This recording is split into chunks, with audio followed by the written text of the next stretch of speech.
It is perhaps the ultimate status symbol. They're the world's most desirable sports cars. Every year, 5,000 people around the world pay a fortune to join motoring's most exclusive club. Ferrari has long been the supercar of choice for the world's elites. But what if these masterpieces, capable of 0 to 60 in 3 seconds and travelling at 200 miles per hour, had a defect? There's something wrong with these cars. Before we'd even entered the village, the brakes had failed. Gone. One that might suddenly and unexpectedly cause them to totally lose braking capability.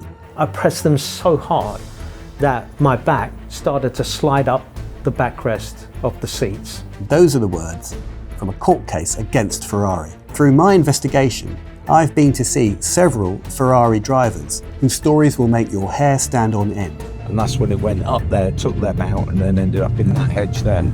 At some point in the next second, it's just going to smash sideways into the solid concrete wall. And hit a tree, and the car did a 360 turn, and I broke my neck. The fact that a man lost his life. My name is Sam Greenhill, the Daily Mail's chief reporter, and this is Daily Mail Investigates. The first case that brought this story to my attention was that of a British banker named Robert Ebert. This devastating accident is Robert's black Ferrari 458 Spider in a car park tunnel in Hong Kong. Robert remains so scarred by the terrible events of that day, he can't even bring himself to watch these clips. But he remembers it vividly, slamming so hard on his Ferrari's brakes that his back slid up the seat, and yet his supercar continued to hurtle towards a concrete wall. And as Robert desperately fought for control, to his horror, his car ran over and killed a car park attendant. I also spoke to company director Tony Bahana. He was pressing and pressing and pressing the brakes of his Ferrari, approaching a roundabout near Bath, but he says it refused to slow down. And I met Ricardo Dubignon, an accountant from Swindon. His brakes, he told me, refused to work. He broke his neck. These are the stories of 3 British Ferrari drivers whose claims the Daily Mail can reveal. Robert was a multi-million-pound-a-year banking executive from London working in the Far East. After his accident, which killed the car park attendant, he was thrown in jail in Hong Kong for death by dangerous driving. Now, Robert's lawyers have lodged court papers at the High Court in London. They are asking, when did the world's most famous luxury car brand first find out its cars had a problem with their brakes? And it's not the only legal action that Ferrari has been dealing with. Have a look at this Ferrari in America. Its owner, Jeffrey Rose, made it home, but says his Ferrari refused to brake, and as it rolled over his lawn towards his lake, he frantically dived out of the moving vehicle just before it plunged into the water. Mr. Rose was among 7 Ferrari drivers in the United States who launched a legal case in 2024. They claimed that Ferrari fraudulently, intentionally, negligently and or recklessly hushed up a brake defect that can cause severe injury or death. Ferrari denies all these claims.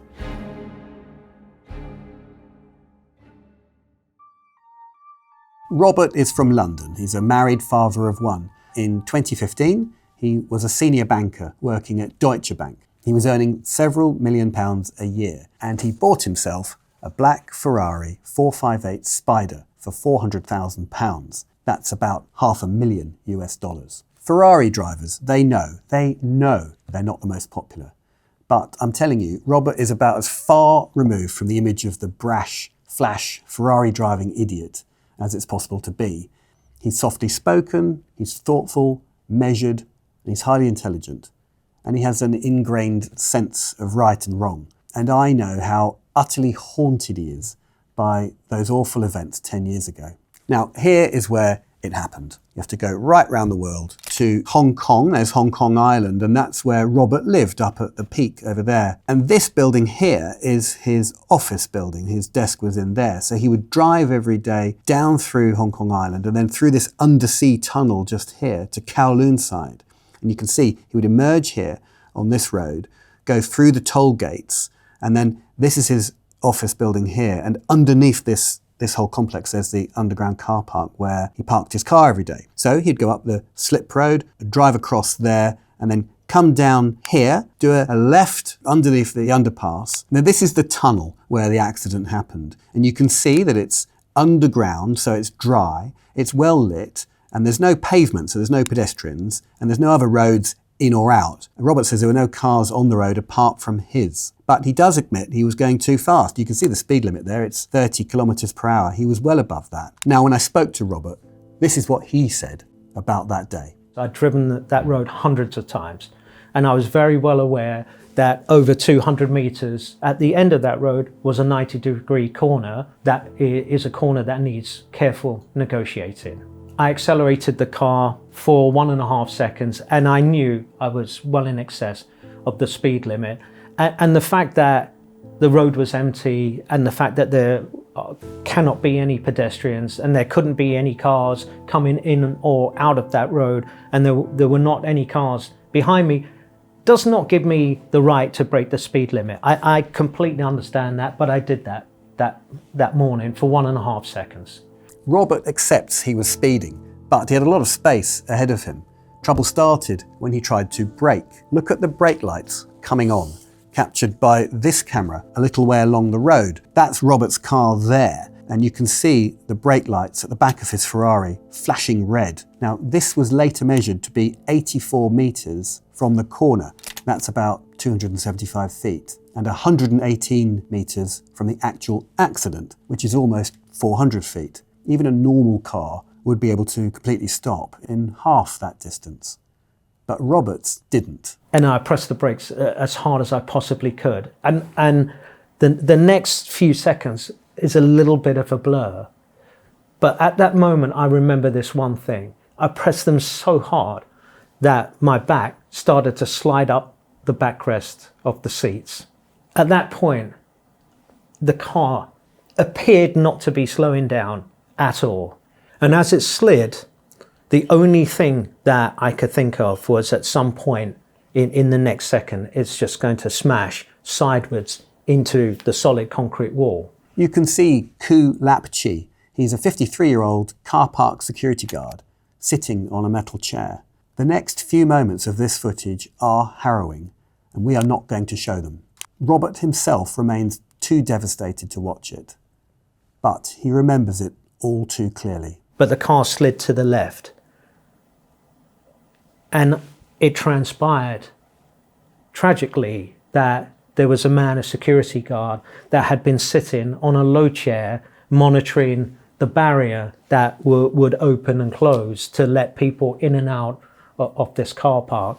And because he was sitting low, and the nose of that Ferrari is also low, the side struck his ribs and did significant damage to his rib cage. Obviously, everything else is somewhat irrelevant in the whole of this story to the fact that a man lost his life. So, when I got home, my wife was just utterly broken by what had happened, and this was before we knew that the man had lost his life. I was in shock. I'd never had a car accident. I had driven since I was 17 years old, and maybe I had like a little bit of scraped paint or a scuffed wheel, but I'd never had a car accident. And here I am, when my car has struck a human being. It was extremely hard to process that. Robert was arrested, and weeks later, police charged him with death by dangerous driving. He knew his trial would be a challenge, but what shocked, and he believes may have doomed him, was when Ferrari sent one of its technical experts, Martino Casellari, to testify for the prosecution. Mr. Casellari said that to the best of his knowledge, it was not possible for the brakes to have failed in the way that Robert had described. Robert was found guilty of death by dangerous driving, and he was jailed for 21 months, of which he served 14 months. Now, since all that happened, there have been several intriguing developments. Consider this. Ferrari has been issuing dramatic safety recalls of some of its vehicles. Why? Because it has told customers their cars may have braking problems and they should return them to the dealer. Look at this one, filed in America in October 2021. It affects certain models of 458 and 488 Ferraris. And look, here's what it says. These vehicles are equipped with a braking system which may lead to partial or total loss of braking capability, and that this could result in injury or death. There were also recalls in 2022 in China and others in America and Europe. April 2022, potential fault in its braking system. That's on Reuters, the international news agency. Robert's actual vehicle would have been subject to the recall if he had still owned it. Ferrari tells me that it's a different thing. The particular braking problem with the vehicles in its safety recall did not affect Robert's car. And there is no suggestion of any wrongdoing by Mr. Casellari, but Robert believes his trial in Hong Kong might have had a different outcome if Ferrari's expert had not been so certain about his brake failure being not possible. Ferrari does not agree, but Robert's British solicitor, Hugh Hitchcock, who's a senior partner at Acuity Law, has told the High Court this. Ferrari issued a recall. It included the same vehicle's class which Mr. Ebert's vehicle was part of for defects to the brakes, which resulted in exactly the driving experience which Mr. Ebert had recounted. And it was crucially the same driving experience that Ferrari's Mr. Casellari had said at Robert's trial was simply not possible. So the questions Robert and his legal team want answers to include: did Ferrari truly believe it was impossible his brakes could have failed? Did the company already know information about a braking problem at the time Mr. Casellari was sent to testify at Robert's trial? In response to questions from the Daily Mail, Ferrari said there was no evidence that Robert's car was affected by the same fault as the one in its recall. It said the recall vehicles had a problem with brake fluid leaking, and Ferrari claimed there had been sufficient oil in the brake reservoir of Robert's car. Ferrari says Robert simply exceeded the speed limit, lost control of his vehicle, and it resulted in a tragic fatality which led to him being imprisoned. And the company claimed he is now attempting to use Ferrari's subsequent recall to seek compensation for damages he caused. Simply put, said Ferrari, this was a case of human error, not a technical fault. And then this. Ferrari considers Mr. Ebert's efforts to be an attempt to unfairly discredit the company.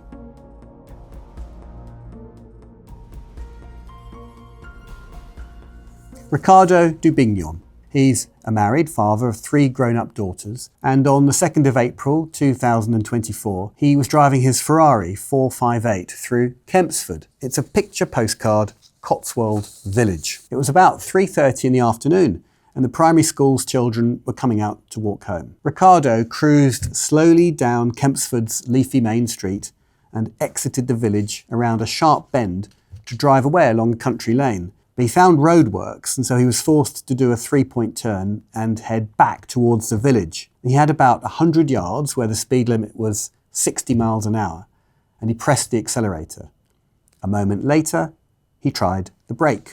I travelled down to speak with Ricardo to understand better what it was like behind the wheel of a supercar with no brakes and possibly a life-changing choice just around the bend. I wanted to show my brother how good the car is at going round a bend, and before we'd even entered the village, the brakes had failed, gone.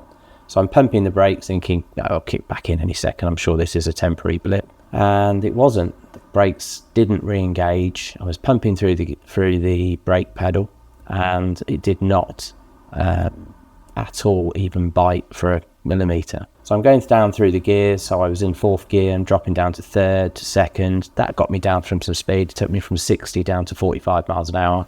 I've got a sharp left turn in the bend. By the time I'm getting to the left, I know what problems are in front of me. I've got a manor house in front of me with wrought iron gates and kids coming up on the road. The school time. Before leaving Ricardo, I travelled down to the site of his crash to understand what it might have been like in that split-second decision. Ricardo's Ferrari approached this bend and he made it around this bend, but only just. He then had a choice ahead of him to carry on towards the end where there's just a brick wall and a wrought iron gate, or heading down the high street of this village where children had just come out from lessons at about 3:30 in the afternoon. Or Riccardo's third choice, which is the one he went for, was as he came around this bend here at about 45 miles an hour, he saw this field over here and was thinking maybe he could ditch the car into there safely. Unfortunately for him, there is an actual ditch running all the way along here, and he didn't make it to the field. Instead, he collided with this tree here and broke his neck.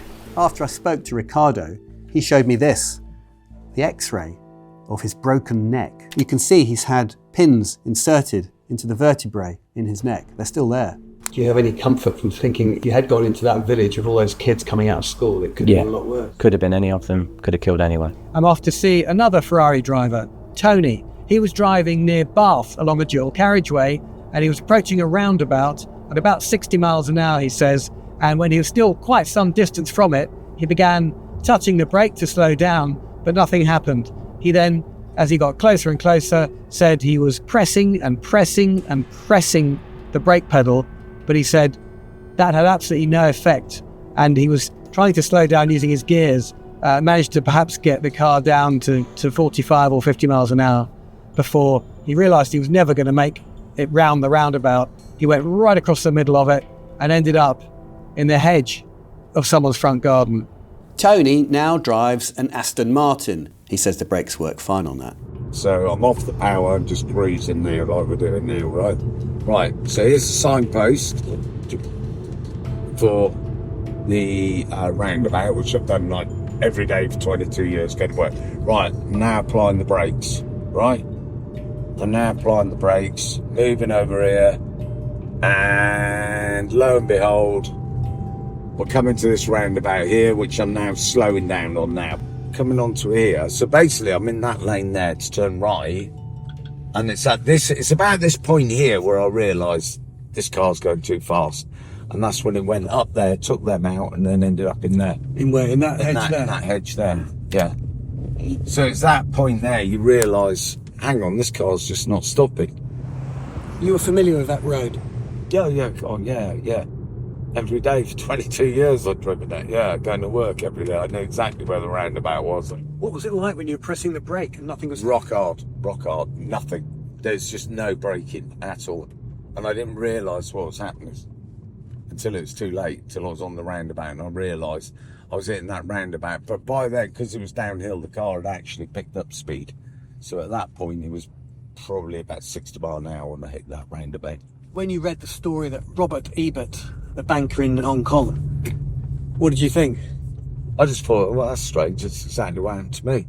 And then my first thought was I was lucky, because I thought, well, at least I didn't kill anyone. Because all that happened is the car got written off, and that was it. So I thought, well, I'd come out of it quite lightly and thought nothing else of it. You weren't speeding? No. You weren't drunk? No.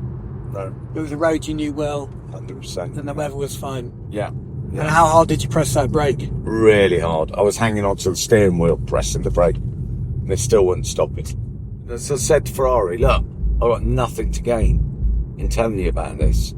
It was an insurance claim, the insurance covered the claim. I've got nothing to gain here. I'm telling you because there's something wrong.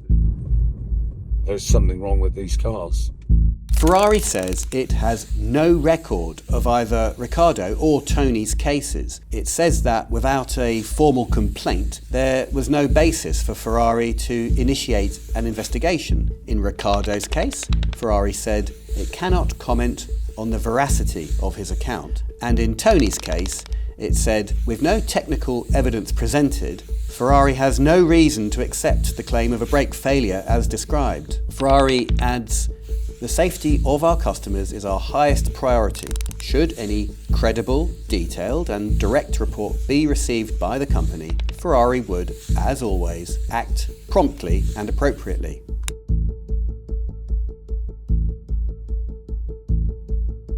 But is this story just isolated to a few unlucky British owners? It turns out Robert, Tony and Riccardo aren't the only ones talking about braking problems in their Ferraris. In America, there's been a court case involving 7 former Ferrari drivers. This was Jeffrey Rose's Ferrari after it plunged into his lake. He had to dive out of the moving vehicle just in time. Mr. Rose and the other 6 American claimants levelled stark accusations in their court claim. They don't mince their words. Look at these. Ferrari have intentionally concealed that the braking systems may fail and present a safety risk. They point to this photo of a smashed up Ferrari in Vietnam, which they claim is an example of one of the cars that was part of Ferrari's safety recall. The photograph of Tony Bahana's Ferrari, lodged in the hedge of a garden, features in the US court papers. And they alleged that Ferrari knew or should have known that the brake defect was a dangerous safety defect. They say that Ferrari were aware of the brake defect for many years before they issued the recalls, and that they knew that the defect posed a severe safety risk both to drivers and the public at large. Ferrari denies all of these allegations, and this case was heading towards a blockbuster trial in a New Jersey courtroom. But then there was an interesting development. Ferrari appears to have settled the case out of court. The 7 claimants have suddenly withdrawn their class action. They've gone completely quiet. It is not known what financial settlement, if any, they have received from Ferrari in return for quitting the case. I asked Ferrari about the terms of the settlement, and the company said that it does not comment on the details of any ongoing or concluded litigation, but it did say that Ferrari expressly denies all allegations and that the claims were entirely without merit.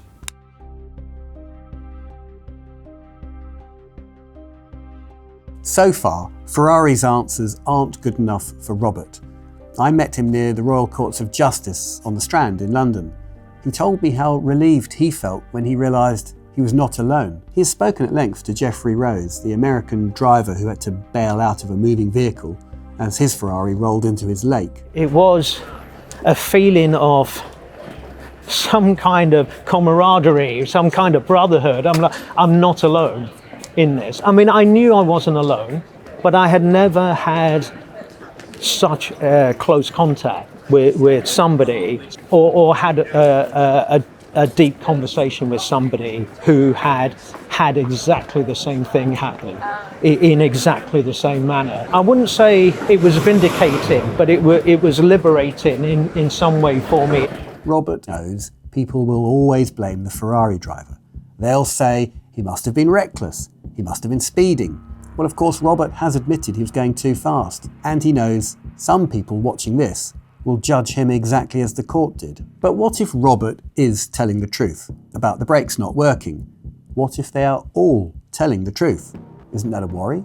We all use the same roads. They're on the road with every school bus, with every pedestrian, with every 80-year-old lady crossing the road.